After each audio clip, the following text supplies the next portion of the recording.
கர்த்தருடைய பரிசுத்த நாமத்துக்கு ஸ்தோத்திரம். என் பேர் ஸ்டெல்லா. நான் பெரம்பூர்லேருந்து வரேன். நான் +1 படிக்கும்பொழுது எனக்கு லைட்டாக தலைவலிக்க ஆரம்பிச்சிது. நான் +2 படிக்கும்போது அது எனக்கு ரொம்ப இன்க்ரீஸ் ஆச்சு.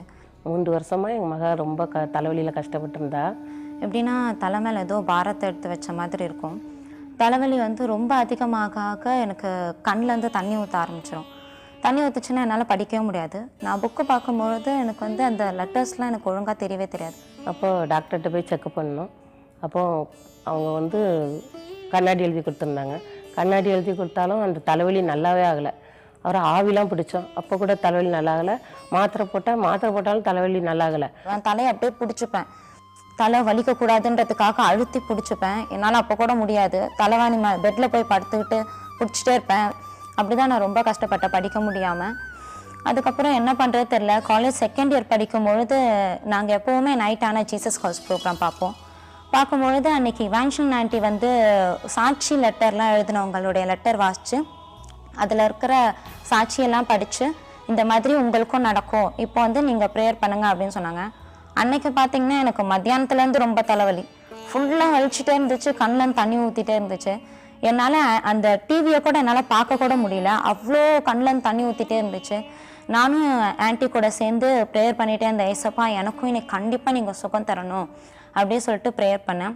இந்த நேரத்தில் உம்மை நோக்கி பார்க்கிற ஒவ்வொருவர் மீது உம்முடைய கரத்தை வைப்பீராக. அவர்கள் எங்கிருந்து பார்த்தாலும் சரி, இந்த நிகழ்ச்சியை பார்க்கிற ஒவ்வொருவரையும் நீர் கட்டாயம் ஆசீர்வதிக்க வேண்டும் என்று நான் கெஞ்சுகிறேன் அப்பா. ஆண்டவரே, தலைவலியோடு இந்த நிகழ்ச்சியை பார்த்து கொண்டிருந்தாலும் இப்பொழுது அந்த வலிகள் மறையட்டும் சுவாமி, மறையட்டும் அப்பா, மறையட்டும். ப்ரேயர் பண்ணும்போது அது சுகமாகிறத நான் ஃபீல் பண்ணேன். கண்ணை சுற்றி வலி இருக்கும். அவங்க ப்ரேயர் பண்ண அந்த கண்ணில் இருந்த வலிலாம் ஃபஸ்ட்டு போச்சு, அப்படியே மறைஞ்சது. எனக்கு அப்படியே ஃபீல் ஆச்சு. தாங்க முடியாத வலினாலே கஷ்டப்படுகிற ஒவ்வொருவரையும் ஆண்டவரே தொட்டு சுகமாக்கும் அப்பா, சுகமாக்கும் சுவாமி. ப்ரேயர் பண்ணி அவங்க முடிக்கும் பொழுது கரெக்டாக என்ன ஆச்சுன்னா என் கண்ணிலேருந்து தண்ணி ஊற்றுற தண்ணி நின்றுடுச்சு. அவங்க ப்ரேயர் பண்ணி முடித்த 5 நிமிஷத்துலேயே தலைவலி சுத்தமாக மறைஞ்சிருச்சு. எனக்கு சுகம் கிடைக்கிறதுக்கு முன்னாடி பார்த்திங்கன்னா எப்படி இருக்குன்னா, அந்த தலைவலி இருக்கும் போது என்னால் படிக்கவே முடியாது. நைட்டெல்லாம் ரொம்ப அழுதுகிட்டே இருப்பேன். கண்ணாடி போட்டுட்டு இருந்தேன். அப்போது எனக்கு லெட்டர்ஸ்லாம் எதுவுமே தெரியாது. ஆனால் இப்போது அந்த சுகம் கிடைச்சதுக்கப்புறம் பார்த்திங்கன்னா என்னால் நல்லா படிக்க முடியுது. லெட்டர்ஸ்லாம் நல்லா வாசிக்க முடியுது. கண்ணாடி போடுறதில்ல. அதோடு இல்லாமல் தலைவலியும் சுத்தமாக மறைஞ்சிடுச்சு. எனக்கு தலை இப்போ வலிக்கிறதில்ல. இவாஞ்சலின் சிஸ்டர் ஜெபிக்கும் போது கர்த்தர் சுகத்தை கொடுத்தாரு. அவருடைய ஜெபத்தின் மூலமாக அநேகர் ஆசீர்வதிக்கப்பட்டிருக்காங்க. நாங்களும் அநேக ஆசீர்வாதங்களை பெற்றிருக்கிறோம். அது மாத்திரமல்ல, நாங்கள் ரொம்ப பாரத்தோடு சில நாட்கள் நாங்கள் இருக்கும்போது ஒவ்வொரு வசனமும் அப்படியே எங்களோடு பேசுன மாதிரியே இருக்கும். அது மாத்திரமல்ல, அவங்க ஜெபிக்கும்போது எங்கள் வீட்டிற்குள்ளே ஒரு தேவ பிரசனம் அப்படியே இறங்கி வர்றது நாங்கள் பார்ப்போம். தேவ சமாதானத்தை நாங்கள் பெற்றிருக்கிறோம். அதனால் கர்த்தருக்கு முதலாவது நன்றி செலுத்துக்கிறேன். ப்ரேயர் பண்ண இவாஞ்சலின் ஆண்டிக்கும் நான் தேங்க்ஸ் சொல்கிறேன். இதோடு இல்லாமல் இந்த ஜீசஸ் கால்ஸ் மினிஸ்ட்ரி எல்லாருக்கும் ரொம்ப பிரயோஜனமாக இருக்குது. நிறைய பேர் இது மூலமாக சுகம் அடைகிறாங்க.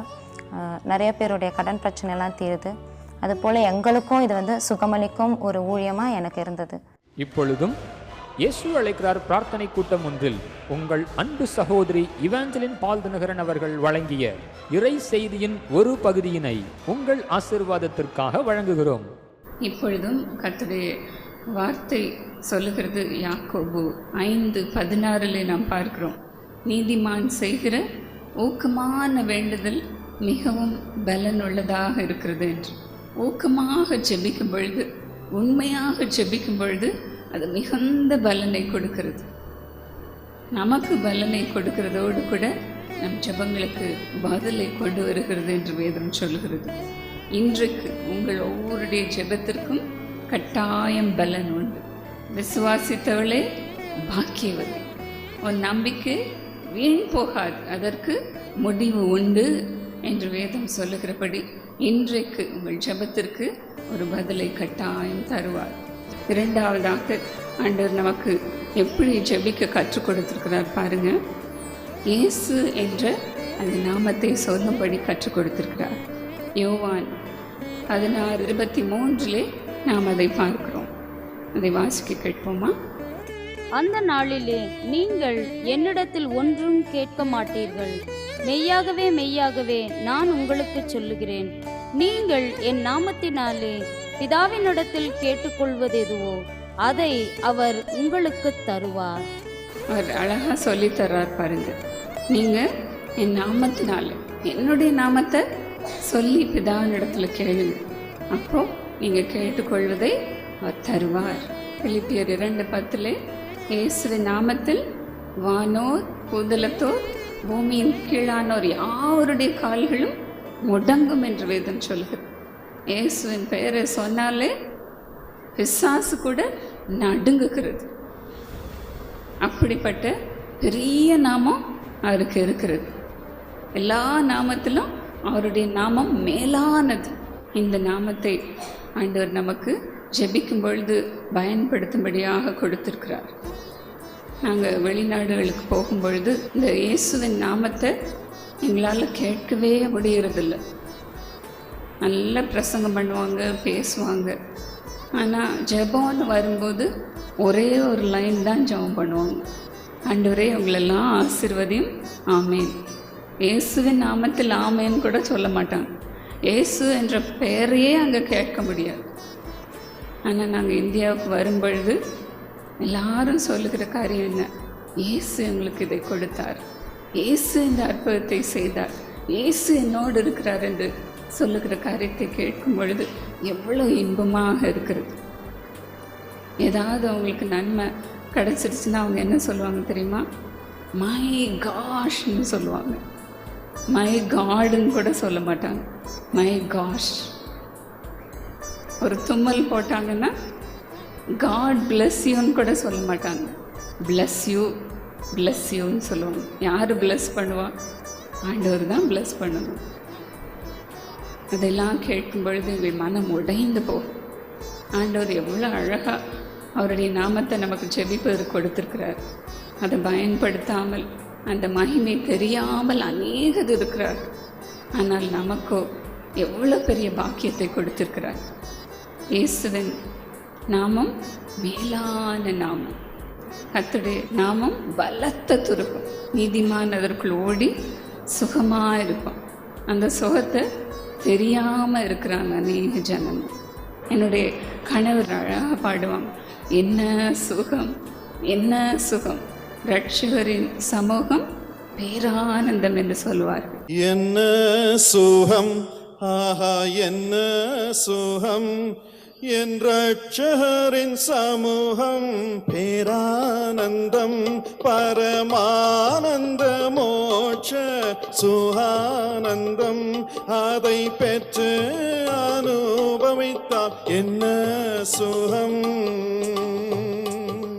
பொன்னகர் மேடையில் என் நேரம் பாடலாம், பொன்னகர் மேடையில் என் நேரம் பாடலாம், கிண்ணறம் தம்பூர் வீணை என் இசை கேட்கலாம், கிண்ணறம் தம்பூர் வீணை என் இசை கேட்கலாம். என்ன சுகம், ஆஹா என்ன சுகம், என் ரட்சகரின் சமூகம் பேரானந்தம், அதை பெற்று அனுபவித்தால் என்ன சுகம்.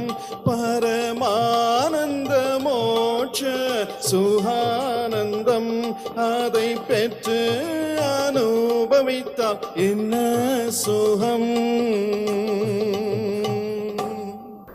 அவருடைய நாமத்தில் நமக்கு எவ்வளோ சுகம் கிடைக்குது. இந்த அருமையான நாமத்தை ஆண்டவர் நமக்கு கொடுத்திருக்கிறபடியால் நாம் அதிகமாக ஸ்தோத்தரிப்போம். பிரியமானவர்களே, யோவான் 14:14 ஆண்டவர் சொல்லியிருக்கிறார், என் நாமத்தினாலே எதை கேட்டாலும் அதை தருவேன் என்று சொல்லியிருக்கிறார். இப்படி தான் ஒரு சகோதரி அருமையான ஒரு சாட்சியை சொன்னதை நான் கேட்டேன். அவங்க எழுந்து நின்று அழகாக சொன்னாங்க. வெளிநாட்டில் பனி காலத்தில் ரோடெல்லாம் பனியாக இருக்கும், ஐஸ் கட்டி போல் இருக்கும். அதில் தெரியாமல் நம்ம கொஞ்சம் சறுக்கிட்டா கூட அவ்வளோதான், தடால் உளுந்து மண்டை தான் முதல்ல அடிப்படும். அப்போ அவங்க சொன்னாங்க, நான் ஹை ஹீல்ஸ் போட்டிருந்தேன், அந்த ஐஸில் ஒரு பிளாட்ஃபார்மில் நடந்து போய் கொண்டிருந்த பொழுது கால் சறுக்குது. 2 காலும் ஒரே சமயத்தில் சறுக்கி என் தலை அப்படியே அந்த சிமெண்ட்டில் அடிபட்டது. அந்த நிமிஷத்துலே என் உயிர் பிரிந்து போனது. என்னுடைய ஆவி 10 அடிக்கு மேலே அப்படியே மேலே நின்று என் சரீரத்தை பார்த்து கொண்டிருந்தது. என் சடலத்தை அப்படியே பார்க்க முடிந்தது. என் கணவர் காரில் இருந்து அவசர அவசரமாக இறங்கி என்னிடத்துல ஓடி வந்து என் தலையை அவர் மடியில் போட்டு என் பெயரை சொல்லி, இயேசுவின் நாமத்தினாலே நீ எழும்பு, உயிரோடு எழும்பு என்று ஊக்கமாக ஜெபித்ததை நான் பார்த்தேன். ஆனால் நானும் 2 தேவதூதர்கள் நடுவிலே நின்று கொண்டிருந்தேன். 9 அடி உயரமான அழகான தேவதூதர்கள் என் பக்கத்தில் என் கையை இறுக்கி பிடிச்சிட்டு நின்றுட்டு இருந்தாங்க. என் உள்ளத்துலேயோ அவ்வளோ சந்தோஷம், நம்ம பரலோகத்திற்கு போகிறோம் என்ற சந்தோஷம். அந்த சந்தோஷத்தில் திளைத்து இருக்கும்போது என் கணவர் கதறுகிற அந்த சத்தத்தை என்னால் கேட்க முடிந்தது. அப்போது தேவதூதர்களில் ஒருவர் என்னை பார்த்து சொன்னார், மகளே, உன் கணவரை பாரு எப்படி ஜெபம் பண்ணுறார், நீ இந்த உலகத்திற்கு போயிரு, அவர் உன்னை விடுறதா தெரில என்று சொன்னார். உடனே என் கண்ணை விழித்து பார்த்தேன். என் உயிர் என் சரீரத்திற்குள் போனது. கண்ணை விழித்து பார்த்து உடனே நான் சொன்ன வார்த்தை, என் அன்பு கணவர், ஏன் இப்படி ஜெபம் பண்ணீங்க, ஏன் தான் இப்படி ஜெபம் பண்ணீங்களோ, நான் பரலோகத்துக்கு போயிருப்பேனே, சந்தோஷமாக இருந்திருப்பேனே, எதுக்காக அப்படி இயேசு நாமத்தை சும்மா சும்மா சொல்லி என்ன எழுப்புனீங்க என்று அவரை திட்டினேன் என்று சொன்னார்கள். எவ்வளோ அருமையான ஆண்டவர் நமக்கு இருக்கிறார் பாருங்க. அவர் நாமத்தை நமக்கு கொடுத்துருக்கிறார். அதன் மூலம் நமக்கு பதில் வருகிறது, பலன் வருகிறது. நீதிமான் செய்யும் ஊக்கமான ஜெபம் மிகுந்த பலன் உள்ளதாக இருக்கிறது. அப்படிதான் பேதுருவும் யோவானும் கூட ஜெபம் பண்ணாங்க. முடவனாக இருந்த பிச்சைக்காரன் அவர்களை தேடி வந்த பொழுது காசு பணம் இருக்குமான்னு தான் அவன் அவர்களை நோக்கி பார்த்தான். ஆனால் பேதுரு என்ன சொன்னான், என்னிடத்துல வெள்ளியும் பொண்ணும் இல்லைப்பா, என்கிட்ட என்ன இருக்குது, இயேசுவின் நாமந்தான் இருக்குது. நஸ்ரேனாகிய இயேசுவின் நாமத்தினால் எழுந்து நட என்று அவருடைய வலது கையை பிடித்து தூக்கினான். உடனே அவன் கால்களும் கரடுகளும் பலன் கொண்டு அவன் என்ன செய்தான், முடவன், பிறவியிலே முடவனாயிருந்த அவன் எழுந்து கொதித்து நடக்க ஆரம்பித்தான். அதன் பிறகு அவன் பின்னாலே போய் கர்த்தருடைய ஊழியத்தை செய்கிறவனாக இருந்தான். எவ்வளவு பெரிய நாமம் நமக்கு கொடுக்கப்பட்டிருக்கிறது. எனக்கு அருமையானவர்களே, இதே சொல்லி சொல்லி ஜெபம் பண்ணும், சோர்ந்து போகாதிருப்போம். உங்கள் ஜெபத்திற்கு பலன் வரும், கட்டாயம் பலன் வரும். இன்னும் அடுத்ததாக ஆண்டவர் என்ன செய்கிறார், நம்மை அக்கினி ஜுவாலைகளாக பயன்படுத்துகிறார். நாம் கர்த்தருடைய ஆவியினால் நிரம்பப்படும் பொழுது அக்கினி ஜுவாலைகளாக பயன்படுத்துகிறார். இதை எபிரேயர் 1:7 நாம் பார்க்கிறோம். தூதர்களை காற்றுகளாகவும் நம்ம எப்படி மாற்றுகிறாரா, அக்கினி ஜுவாலைகளாக மாற்றுகிறார். இதையே நாம் சங்கீதம் 104:4 பார்க்கிறோம். தம்முடைய தூதர்களை காற்றுகளாகவும் தம்முடைய ஊழியக்காரரை அக்கினி ஜுவாலைகளாகவும் செய்கிறார். அதனால்தான் பவுல் சொல்லுகிறான் பாருங்க, ஐ பிரஸ் ஆன் ஃபார்வர்ட். நான் கிறிஸ்து இயேசுக்குள் தேவன் அழைத்த பரம அழைப்பின் பந்தய பொருளுக்காக இலக்கை நோக்கி தொடருகிறேன் என்று சொல்லுகிறான். நம்ம ஜெபம் போதாது பிரியமானவர்களே, இதுவரைக்கும் நாம் ஜெபித்த ஜெபம் போதாது. பழையவைகளே நினைத்து கொண்டு இல்லாதிருப்போம், அதில் திருப்தியாக இருந்து விடாதிருப்போம். அவன் அதை தான் சொல்லுகிறான், I am not at all satisfied with my past achievements. பழையவைகளே நினைத்து நான் திருப்தி படவே இல்லை. நான் முன்னாக போனோம், இன்னும் அக்கினி ஜுவாலையாக நான் பயன்படுத்தப்பட வேண்டும் என்று சொல்லுகிறான். என்னுடைய கணவர் இதை தான் அடிக்கடி சொல்வார். 2008 ஆண்டவர் அவர்களோடு கூட பேசின பொழுது, இந்த உலகத்தை நீ என்னுடைய வருகைக்காக ஆயத்தப்படுத்த எல்லா ஆயத்தங்களையும் செய் என்று சொன்னார். அந்த நிமிஷத்திலிருந்து அவருக்குள் ஒரு அக்கினி பற்றி எரிந்தது. அடிக்கடி அவர் சொல்வதை நான் கேட்டிருக்கிறேன். நம்ம சாகும் வரைக்கும் ஆண்டவருக்காக எல்லா இடத்துக்கும் ஓடி ஓடி ஊழியம் செய்வோம். நம்மால் என்னென்ன செய்ய முடியுமோ அதெல்லாம் செய்வோம் என்று சொல்லுவார். அதெல்லாம் கேட்ட பொழுது எனக்கு வேதனையாக தான் இருந்தது. அவருக்கு என்ன பலவீனம் வந்தாலும் அதை பொருட்படுத்தவே மாட்டார். பரவாயில்ல, நான் ஆண்டவருக்காக ஊழியம் செய்யும்போது ஆண்டவர் எனக்கு சுகத்தை கொடுப்பார் என்று பலவீனத்தோடு எழுந்து நிற்பார். அப்படிதான் ஆண்டவர் நம்மை பயன்படுத்துகிறார். பிரியமானவர்களே, ஆண்டவர் அவருடைய விசுவாசத்தை கனம் பண்ணியிருக்கிறார். பிரசங்கம் பண்ணிட்டு வரும்போது அந்த பலவீனம்லாம் எங்கே போனதுன்றே தெரியாது. அப்படி இந்த நாட்களில் ஆண்டவர் பயன்படுத்தி வருகிறார். எங்களுடைய பெற்றோருடைய ஜெபத்தின் மூலமாக, வாஸ்தவான்களின் ஜெபத்தின் மூலமாக இன்றைக்கு எங்களை ஊழியத்திலே நிலைத்து நிற்கும்படியாக செய்திருக்கிறார். இதற்கெல்லாம் காரணம் கண்ணீரின் ஜெபம், ஜெப வீரர்களின் ஜெபம், எங்கள் பெற்றோர் வடித்த கண்ணீரின் ஜெபம். பிரியமானவர்களே, இந்த ஜெபமெல்லாம் வீணாக போகாது. நீங்கள் வடிக்கிற அந்த கண்ணீரின் ஜெபமெல்லாம் வீணாக போகாது. அதற்கு கட்டாயம் பலன் உண்டு. பிரியமானவர்களே, இன்றைக்கு 36 ஜெப கோபுரங்களை இந்தியாவில் நிறுவும்படியாக ஆண்டவர் எங்களுக்கு உதவி செய்து வந்திருக்கிறார். இதெல்லாம் ஜெபத்தின் பலன். 36 ஜெப கோபுரத்தை எப்படி நடத்துவது? நம்மால் முடியுமா? உலகமெல்லாம் 10 ஜெப கோபுரங்களை நிறுவும்படியாக ஆண்டவர் கட்டளை கொடுத்தார். அவர் சொல்ல சொல்ல நாங்கள் அப்படியே செய்திருக்கிறோம். நாங்கள் செய்து வருகிற ஒவ்வொரு காரியத்தையும் ஆண்டவர் கனம் பண்ணி வருகிறார், ஆசீர்வதித்து வருகிறார். எங்கே திரும்பினாலும் ஆசீர்வாதம். இதற்கெல்லாம் காரணம் ஜெபம். நீதிமான் செய்கிற ஊக்கமான ஜெபம் மிகவும் பலனுள்ளதாக இருக்கிறது. நாம் கர்த்தருக்கு பயந்து பயபக்தியோடு இதை செய்வோம். பிரியமானவர்களே, ஒரு ஜெப கோபுரத்தை திறந்து வைத்துவிட்டு ஆண்டவர் தான் செய்திருவார என்று அடுத்த ஜெப கோபுரத்தை திறக்க முடியாது. பயபக்தியோடு இருக்கும் பொழுதுதான் ஆண்டவர் நம்மை ஆசீர்வதிக்கிறார். இதைத்தான் யாக்கோபு சொல்லுகிறான். ஆதியாகமம் 31:42 பாருங்க. என் பிதாவின் தேவனாகிய ஆபிரகாமின் தேவனும் ஈசாக்கின் பயபக்திக்குரியவரும் என்னோடு இராமற் போனால் நீர் இப்பொழுது என்னை வெறுமையாய் அனுப்பிவிட்டிருப்பீர்.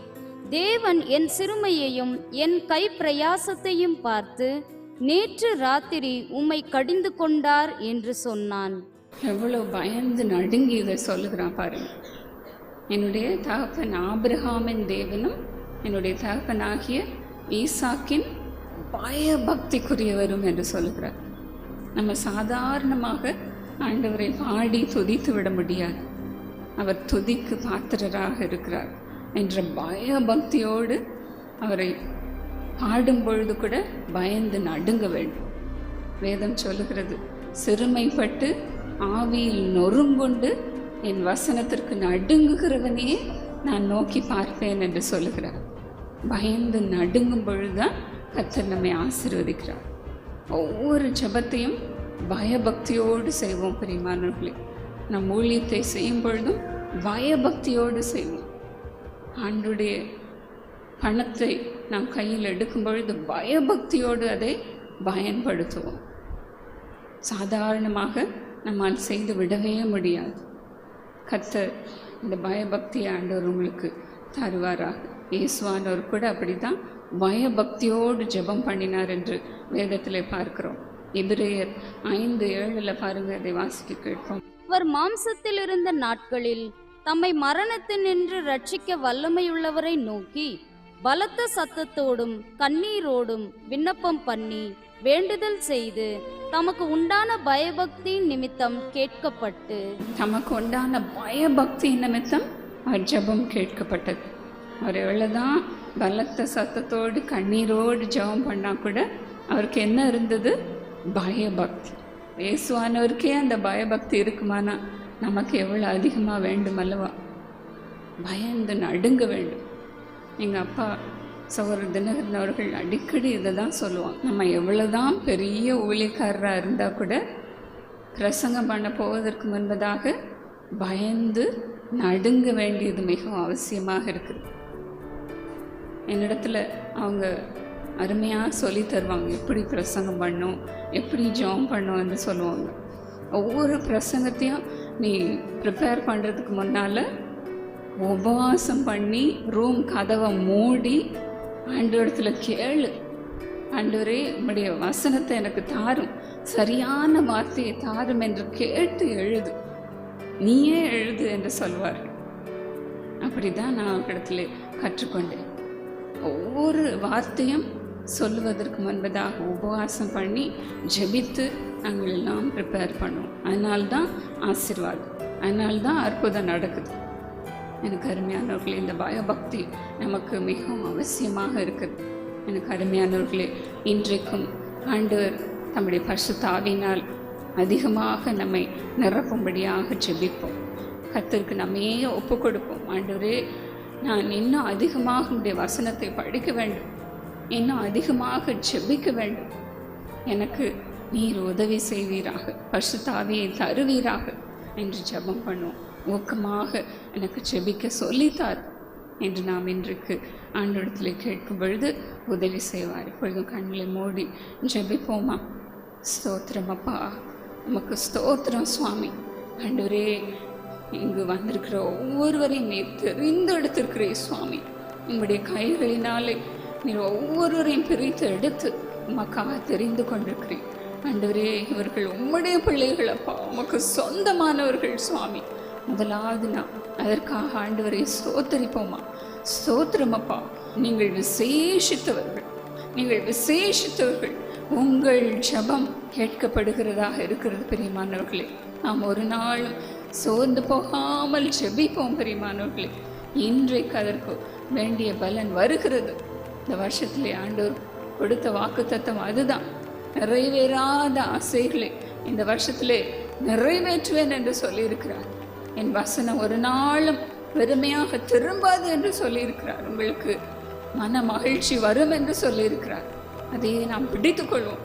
இன்றைக்கு உங்கள் ஜெபத்திற்கு பலன் உண்டு, பலன் உண்டு. ஆண்டவருக்கு ஸ்தோத்திரம் பண்ணுவோமா? வாயை திறந்து நல்லா ஆண்டவருக்கு ஸ்தோத்திரம் பண்ணுவோம். ஸ்தோத்திரம், ஸ்தோத்திரம், ஸ்தோத்திரம், ஸ்தோத்திரம் அப்பா. ஆண்டவரே, ஒவ்வொருவரையும் நீர் நிரப்புகிறதற்காக உமக்கு ஸ்தோத்திரம், ஸ்தோத்திரம். ஈசாக்கின் பயபக்திக்குரியவர், நீர் எங்களோடு கூட இருக்கிறீரப்பா, இருக்கிறீர் சுவாமி, இருக்கிறீர். ஸ்தோத்திரம், ஸ்தோத்திரம், ஸ்தோத்திரம் அப்பா. ஆண்டவரே, எமது பிள்ளைகள் தாழ்ந்து போவதில்லை. ஆண்டவரே, அவர்கள் நம்பிக்கைக்கு முடிவு இன்றைக்கு உண்டு, இன்றைக்கு உண்டு, பலன் உண்டு. ஜெபத்திற்கு இன்றைக்கு பலன் உண்டு. ஸ்தோத்திரம் அப்பா. சொல்லுங்க, வாயை திறந்து சொல்லுங்க. இன்றைக்கு ஆண்டவர் என் ஜெபத்திற்கு பதிலை தருவார், பதிலை தருவார். இன்றைக்கு என் வீட்டிற்கு ரட்சிப்பு வந்தது, ரட்சிப்பு வந்தது. ஸ்தோத்திரம். நாம் அனைவரும் எழுந்து நிற்க முடியுமான எழும்பி நின்று ஆண்டவரை ஸ்தோத்திரம் பண்ணுவோம். ஸ்தோத்திரம் அப்பா, ஸ்தோத்திரம் அப்பா. ஆண்டவரே, உமக்கு ஸ்தோத்திரம். இயேசுவை போல எங்களை மாற்றும், இயேசுவை போல எங்களை மாற்றும் என்று மாத்திரம் சொல்லுவோம் பிரியமானவர்களே. ஸ்தோத்திரம் அப்பா, ஸ்தோத்திரம் அப்பா. ஒவ்வொருவரையும் நிரப்புகிறதற்காக உமக்கு ஸ்தோத்திரம். சின்ன குட்டி பிள்ளைகளே, வாலிப பிள்ளைகளே, வாயை திறந்து நல்ல ஆண்டவருக்கு ஸ்தோத்திரம் பண்ணுங்க. ஆண்டவரே, எனக்குள் வருகிறதற்காக ஸ்தோத்திரம், என்னை நிரப்புகிறதற்காக ஸ்தோத்திரம். Thank you Jesus. ஆண்டவர் உங்களை நிரப்பி கொண்டிருக்கிறார், நிரப்பி கொண்டிருக்கிறார், நிரப்பி கொண்டிருக்கிறார், நிரப்பி கொண்டிருக்கிறார். ஸ்தோத்திரம் அப்பா, ஸ்தோத்திரம் அப்பா, ஸ்தோத்திரம் அப்பா. Thank you Jesus. இறங்கி வருகிறார், இறங்கி வருகிறார், இறங்கி வருகிறார். Hallelujah. Thank you Jesus, thank you Jesus, thank you Jesus. நிரம்புங்கள், நிரம்புங்கள், நிரம்புங்கள், நிரம்புங்கள். கர்த்தருடைய பலன் உங்களை ஆட்கொள்ளுகிறது, உங்களை நிரப்புகிறது. ஆண்டவரே, சரீர பலவீனங்களும் அப்படியே மறைந்து போகட்டும், மறைந்து போகட்டும், மறைந்து போகட்டும். இனிமேல் சுகம் உண்டாயிருக்கட்டும்.